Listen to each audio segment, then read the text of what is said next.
3 कारण बताऊंगी कि क्यों आपके घुटनों में ग्रीस की कमी हो जाती है, क्यों आपके घुटनों से कट कट की आवाज़ आती है, क्यों घुटनों में दर्द होता है और एक टाइम के बाद क्यों ऑपरेशंस की नौबत आ जाती है। 7 सॉल्यूशन बताऊंगी कि किस तरीके से आप नेचुरली अपने घुटनों के ग्रीस को बढ़ा सकते हैं और ऑपरेशन से बच सकते हैं। तो आप में से कितने लोगों के साथ में घुटनों के दर्द की दिक्कत है और आपकी क्या उम्र है, कॉमेंट करके ज़रूर बताइए, क्योंकि बहुत सारी चीज़ें हमारी उम्र पर भी डिपेंड करती है। तो चलिए वीडियो को स्टार्ट करते हैं। चैनल पे अगर पहली बार आए हैं या फिर आपने अभी तक हमारे चैनल स्टे फिट विद अभिलाषा को सब्सक्राइब नहीं किया है तो सब्सक्राइब जरूर कर लीजिएगा, क्योंकि इस तरीके की इन्फॉर्मेटिव वीडियोस लगातार हमारे चैनल पे आते रहती हैं।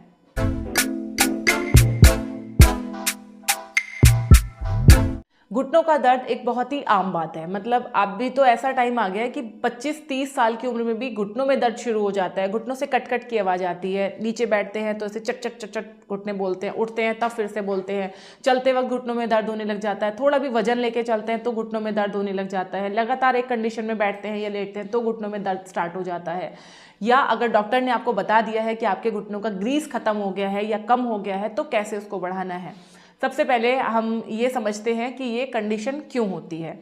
अगर आप ज़्यादा देर तक एक ही कंडीशन में बैठे रहते हो, जैसे कि अगर आप मान लीजिए ऑफिस गोइंग हैं, आप पूरा दिन बैठे हैं, या मान लीजिए आप हाउस वाइफ हैं, पूरा दिन खड़े ही खड़े हैं, तो ऐसे में हमारे घुटनों पे बहुत ज़्यादा प्रेशर आता है खड़े होने की वजह से, जिससे कि हमारे घुटनों का जो ग्रीस है वो कम होने लग जाता है। वहीं अगर आप एक ही कंडीशन में बैठे रहते हो तो जो हमारे ब्लड का सर्कुलेशन है वो काफ़ी स्लो हो जाता है, जिसकी वजह से हमारे घुटनों पर proper amount of blood circulation नहीं होता है और हमारे घुटनों में दर्द होना शुरू हो जाता है। इसके अलावा कई बार जरूरत से ज्यादा घुटनों पे प्रेशर पड़ने की वजह से घुटनों में दर्द होता है और धीरे धीरे करके इसका ग्रीस खत्म होने लग जाता है। अगर आप बहुत ज्यादा रनिंग करते हैं या जंप वाली एक्सरसाइजेस करते हैं, ऑलरेडी आपके घुटनों में दर्द है बट स्टिल आप बहुत ज्यादा उस पर फोर्स अगर दे रहे हैं तो ये आपके कंडीशन को और खराब करते चले जाता है और आपके घुटनों में गैप बढ़ना शुरू हो जाता है। इसके अलावा जो लोग खट्टी चीज़ों का सेवन ज़्यादा करते हैं, ज़्यादा मतलब दही बहुत ज़्यादा लेते हैं या नींबू का सेवन बहुत ज़्यादा करते हैं, एक दिन में 4-4 5-5 नींबू अगर खाते हैं तो इससे भी जो हमारे जॉइंट्स हैं वहाँ पे दर्द शुरू हो जाता है और हमारे घुटनों का जो नेचुरल ग्रीस है वो ख़त्म होना स्टार्ट हो जाता है। उम्र के साथ साथ भी घुटनों में दर्द चालू हो जाता है, गैप हो जाता है और जो हमारी दो बोन्स के बीच में नेचुरल ग्रीसिंग होती है, जो नेचुरल लुब्रिकेंट होता है, वो धीरे धीरे रिड्यूस होना शुरू हो जाता है। कई बार ये प्रॉब्लम जेनेटिक भी होती है। अगर आपके पेरेंट्स के साथ में ये प्रॉब्लम है तो काफ़ी ज़्यादा चांसेस हैं कि आपके साथ भी ये प्रॉब्लम हो सकती है। तो एक बार आप रीज़न फाइंड आउट कीजिए क्या कारण है। ज़्यादा देर खड़े या बैठे तो नहीं रहते हैं, बहुत ज़्यादा फोर्सफुल एक्सरसाइजेस तो नहीं करते हैं या फोर्सफुल रनिंग तो नहीं करते हैं, जेनेटिक तो नहीं है, उम्र के साथ तो नहीं है, ये चीज़ें देखिए। और इसके अलावा आपके अंदर अगर कैल्शियम या विटामिन डी की कमी है तो ये भी एक रीज़न बन सकती है आपके घुटनों से कट कट की आवाज़ आने का और दर्द होने का। अब जान लेते हैं इसका हमें सॉल्यूशन क्या करना है, क्योंकि प्रॉब्लम तो अभी हो गई एंड आई एम श्योर आप में से ज़्यादातर लोग सॉल्यूशन ही चाह रहे होंगे कि भाई अब इसको हम ठीक कैसे करें बिना ऑपरेशन के। तो देखिए, इसके लिए आपको अपनी डाइट में कुछ चीज़ें ऐड करना बहुत ज़रूरी है, जिसमें सबसे पहले आता है वॉलनट यानी कि अखरोट। अखरोट में ओमेगा 3 फैटी एसिड काफ़ी अच्छी मात्रा में होता है, जो कि हमारे जॉइंट्स के ग्रीस को बढ़ाने का काम करता है। लेकिन सबसे ज़रूरी है ये समझना कि इसको खाने का सही तरीका क्या है। कई लोग अखरोट को भिगो के खाते हैं, जबकि अखरोट आपको कभी भी भिगो के नहीं खाना चाहिए। स्पेशली अगर आप अपने जॉइंट्स के लिए अखरोट खा रहे हैं तो आपको सुबह सुबह खाली पेट सबसे पहले अखरोट ही खाना चाहिए। सुबह सुबह आप अखरोट को छीलिए और इसको एज इट इज़ आपको खाना है, बिना भिगोए, बिना ग्राइंड किए, बिना कुछ किए, ठीक है। 3 से 4 अखरोट के साथ में आप अपने दिन की शुरुआत कीजिए। इसके अलावा तिल, जो सेसमे सीड्स आते हैं, ये भी बहुत अच्छा सोर्स है कैल्शियम का, विटामिन डी का और ओमेगा 3 फैटी एसिड्स का। एक दिन में आप 2 चम्मच तक तिल आप ले सकते हो। इसको भी आप सुबह सुबह भी ले सकते हो या फिर आप शाम के वक्त भी आप ले सकते हो। अगर आपको बॉडी हीट का प्रॉब्लम है, आपको आप महिला हैं, बहुत ज़्यादा वाइट डिस्चार्ज होता है, या फिर आपको एक्ने या पिंपल का बहुत ज़्यादा प्रॉब्लम है, या आपको शरीर में गर्मी बहुत ज़्यादा रहती है, उस कंडीशन में आपको तिल को रात को भिगो देना चाहिए और सुबह सुबह इनको आपको भीगे हुए तिल आपको खाने चाहिए। जिस पानी में आपने भिगोया है उस पानी को आप फेंक देंगे और भीगे हुए तिल आप खाएंगे। अगर आपको इस तरीके का प्रॉब्लम नहीं है तो तिल को आप हल्का सा ड्राई रोस्ट करके और वो आपको एक दिन में 2 चम्मच खाने चाहिए। तीसरा आता है हरसिंगार। हरसिंगार एक ऐसा प्लांट है जो कि हमारे इंडिया में आपको लगभग सभी जगह पे अवेलेबल हो जाएगा। ये हमारे बॉडी की इन्फ्लामेशन को नेचुरली रिड्यूस करता है। तो आपको 8 से 10 पत्ते हरसिंगार के लेने हैं। 1 गिलास पानी में इनको अच्छे तरीके से उबाल लेना है। थोड़ी देर के लिए आप इनको ढक के रख दीजिए और उसके बाद इस पानी को आपको पीना है। ये भी आपको सुबह सुबह खाली पेट लेना है। अगर आप अखरोट, तिल और हरसिंगार के पत्ते, ये तीनों चीज़ें अगर आप ले रहे हो तो सीक्वेंस ये होगा कि सबसे पहले आप पानी पी लीजिए हरसिंगार के पत्तों का, उसके आधे घंटे के बाद आप अखरोट और तिल खा लीजिए। चौथी चीज़ जो आप अपनी डाइट में ऐड कर सकते हो, जो कि आपकी बॉडी में इन्फ्लामेशन को भी कम करेगी और आपकी बॉडी में, आपके जॉइंट्स में नेचुरल ग्रीसिंग को, नेचुरल लुब्रिकेंट्स को भी बढ़ाएगी, दैट इज कोकोनट वाटर।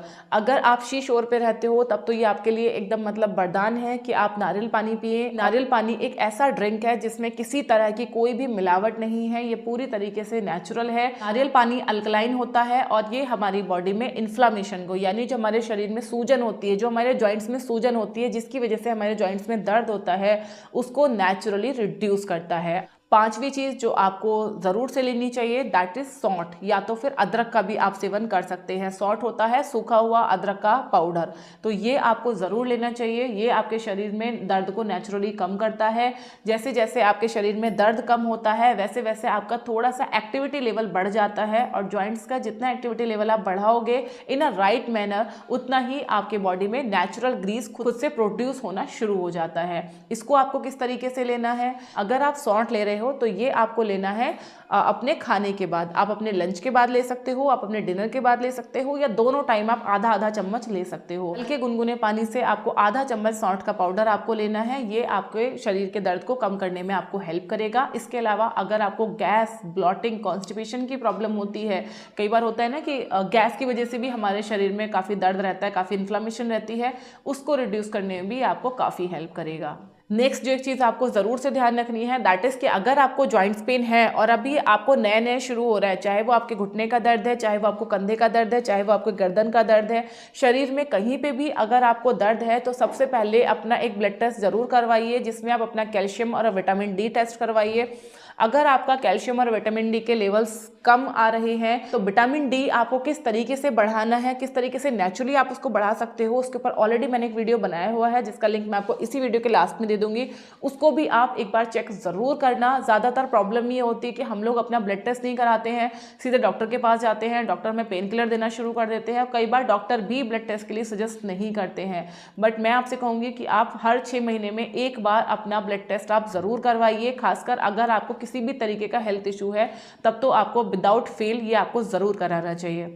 अब आपने ब्लड टेस्ट करा लिया, अगर आपका कैल्शियम या विटामिन डी के लेवल्स अगर कम आ रहे हैं, आप इनके सप्लीमेंट भी ले सकते हैं। बिना डॉक्टर के गाइडेंस के, बिना उनसे पूछे आप सप्लीमेंट ना लें।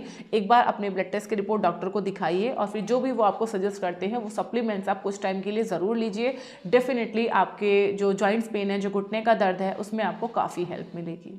सनलाइट एक नेचुरल सोर्स है विटामिन डी का, तो दिन भर में कम से कम आप 30 मिनट के लिए सनलाइट में जाके ज़रूर बैठिए। कैसे बैठना है वो भी समझना बहुत ज़रूरी है, क्योंकि पता तो हमें बहुत कुछ है लेकिन सही तरीका नहीं पता है। मान लीजिए आपके घुटनों में दर्द है या मान लीजिए आपकी कलाइयों में अगर दर्द है, तो आपको क्या करना है, जो भी दर्द वाला आपका पोर्शन है इसको आप डायरेक्ट सनलाइट में रखिए। हम लोग क्या करते हैं, पूरा झाँप के अपने आप को बैठ जाते हैं या सनस्क्रीन लगा के बैठ जाते हैं। तो अगर आप ये सब करोगे, एक लेयर बना के अगर आप बैठोगे, तो आपको धूप का उतना फायदा नहीं मिलेगा।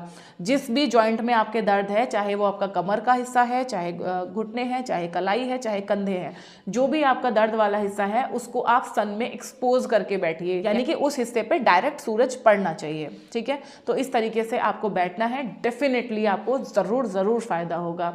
इसके अलावा आप मसाज का इस्तेमाल कर सकते हैं। घुटनों की आप मसाज कीजिए। मसाज के लिए आप सरसों का तेल का इस्तेमाल कर सकते हैं या जैतून के तेल का इस्तेमाल कर सकते हैं। काफ़ी अच्छा होता है आपके घुटनों की मसाज करने के लिए। दिन में 2 बार अपने घुटनों की अच्छे तरीके से मसाज कीजिए, इससे आपकी घुटनों की नेचुरल ग्रीसिंग भी बढ़ेगी, दर्द भी आपका कम होगा और जो कट कट की आवाज़ है वो भी आपकी जो है धीरे धीरे करके कम हो जाएगी। अगर आपका वजन काफ़ी ज़्यादा बढ़ा हुआ है तो ये भी एक कारण होता है आपके घुटनों में दर्द होने का, क्योंकि देखो एंड ऑफ द डे हमारे शरीर का पूरा वजन हमारे पैरों पर ही होता है।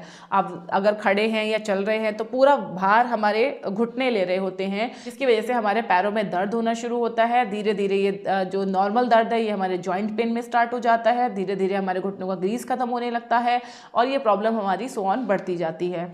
तो आप अपना वजन कम कीजिए और साथ में एक्सरसाइज को अपने डेली रूटीन में आप ज़रूर शामिल कीजिए।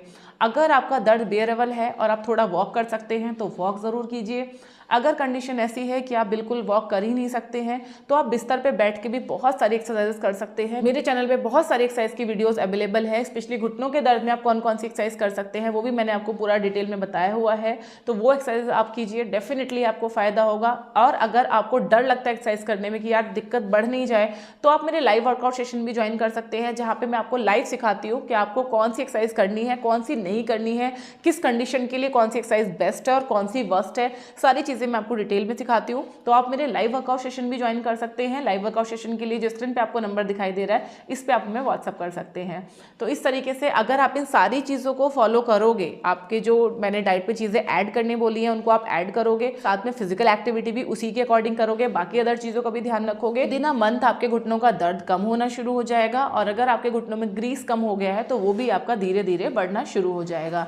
ये एक नेचुरल प्रोसेस है। अगर आप बाकी सारी चीज़ें अच्छे से करते हैं तो ये नेचुरली इंड्यूस होना शुरू हो जाता है। सो फ्रेंड्स, आई होप कि आपको ये जानकारी जरूर पसंद आई होगी। आपके फ्रेंड्स या फैमिली में जो भी मेंबर हैं जिनके साथ में इस तरीके की दिक्कत है, उनके साथ में इस वीडियो को जरूर शेयर कीजिए। तो चलिए मिलते हैं नेक्स्ट किसी वीडियो में, तब तक अपना ध्यान रखिए, खुश रहिए, फिट रहिए। Thank you.